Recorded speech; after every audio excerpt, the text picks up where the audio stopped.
आज आपण खमंग, झणझणीत आणि तितकीच चविष्ट अशी काकडीची थालीपीठं पाहणार आहोत। अतिशय साधी सोपी रेसिपी आहे, कोणीही बनवू शकेल अशी आहे आणि सुपर हेल्दी अशी ही रेसिपी आहे। फटाफट रेसिपीला सुरुवात करूया।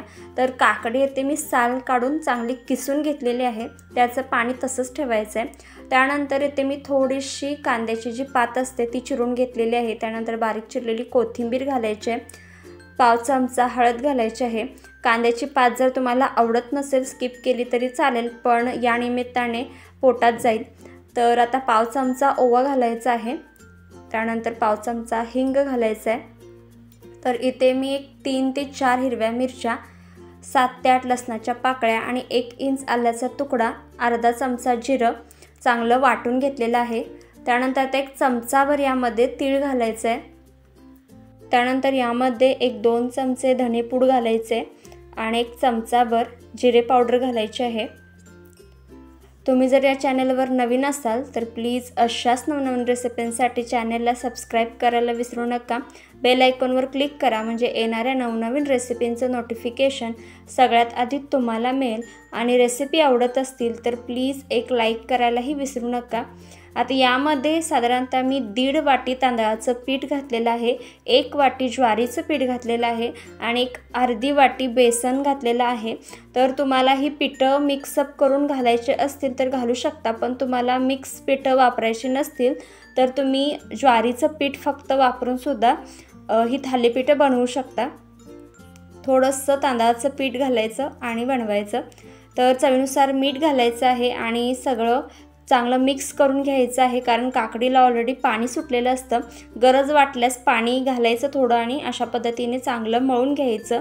जसं आपण भाकरीचं पीठ मळतो त्यापेक्षा थोडंसं सैलसर मळून घ्यायचं आणि 10 मिनटं ठेवून द्यायचं। 10 मिनटानंतर अशा पद्धतीने एखादा स्वच्छ रुमाल धुतलेला किंवा सुती कापडसुद्धा तुम्ही घेऊ शकता, पाण्यामध्ये डिप करून घ्यायचं आहे आणि अशा पद्धतीने पोळपाटवर पसरून द्यायचा। हलकंसं पाणी शिंपडायचं खाली आणि मध्यम आकाराचा, जसा आपण भाकरीसाठी गोळा घेतो त्या पद्धतीने गोळा घ्यायचा आणि हाताच्या साहाय्याने, बोटाच्या साहाय्याने थोडंसं पाण्याचा हात लावत आपल्याला हे थापटून घ्यायचं आहे।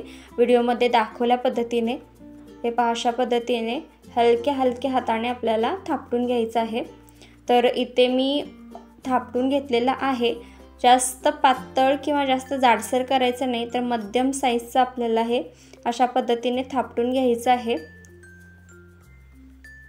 तर इथे आपली हे जे थालीपीठ आहे मस्त असं थापटून झालेलं आहे।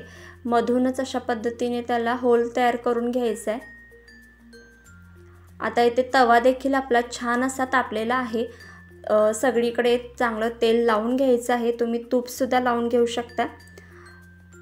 आता यावर जे आपलं सुती कापड आहे ते धरायचं आणि अशा पद्धतीने तव्यावर टाकायचं आहे आणि अलगदपणे हे जे सुती कापड किंवा रुमाल आहे तो अलगदपणे बाजूला काढून घ्यायचा।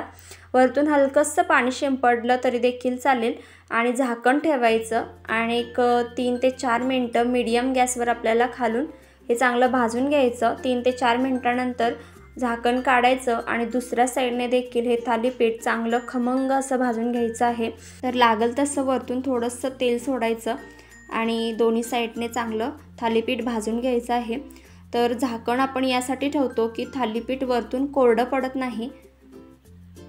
आता दोन्ही साईडने मस्त खमंग आपलं हे थालीपीठ भाजून झालेलं आहे, किती सुंदर दिसते तुम्ही पाहू शकता। आता दुसरं थालीपीठ आपण अशाच पद्धतीने तयार करून घेऊयात। सुती रुमाल किंवा कापड पाण्यामध्ये पुन्हा एकदा स्वच्छ असा पिळून घ्यायचा आहे, डिप करून घ्यायचा, हलकंसं पाणी शिंपडायचं आणि जसं आपण भाकरीला गोळा घेतो त्या पद्धतीने गोळा तयार करून घ्यायचा आहे आणि अशा पद्धतीने थालीपीठ थापटून घ्यायचं आहे। हलका हलका पाण्याचा हात लावायचा आणि आपल्याला हे थालीपीठ थापटून घ्यायचं आहे। हार्डली 2 ते 3 मिनटं लागतात, अगदी झटपट तयार होतात आणि सुपर हेल्दी असा हा नाश्ता आहे। तुम्ही टिफिनसाठी सुद्धा देऊ शकता, दिवसभर असे हे मऊसूत राहतात। वाटल्यास तुम्ही यामध्ये थोडंसं गव्हाचं पीठ देखील ॲड करू शकता। जर तुम्ही डाएटवर असाल तर तुम्ही सगळे पिठं बाजूला काढून फक्त ज्वारीचं पीठ वापरून देखील हे थालीपीठ तुम्ही आरामात बनवू शकता। तर बघता बघता आपलं हे थालीपीठ मस्त असं थापटून झालेलं आहे आणि आता तवा देखील इथे चांगला तापलेला आहे मीडियम हीटवर चांगलं तेल लावून घ्यायचं आहे तव्याला सगळ्यात आधी आणि त्यानंतर सुती रुमालाच्या साहाय्याने हे थालीपीठ तव्यावर पसरून घ्यायचं आहे आणि अलगदपणे हे जे रुमाल आहे सुती तो अलगदपणे बाजूला काढून घ्यायचा आहे।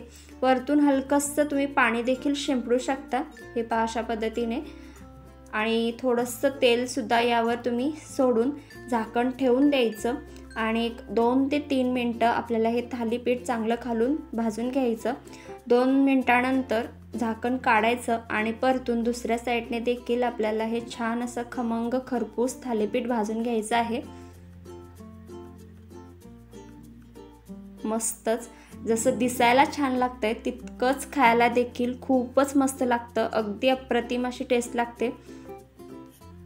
नुसतं देखील खायला खूप छान लागतं। वाटल्यास तुम्ही लोणचं किंवा दह्यासोबत देखील हे खाऊ शकता।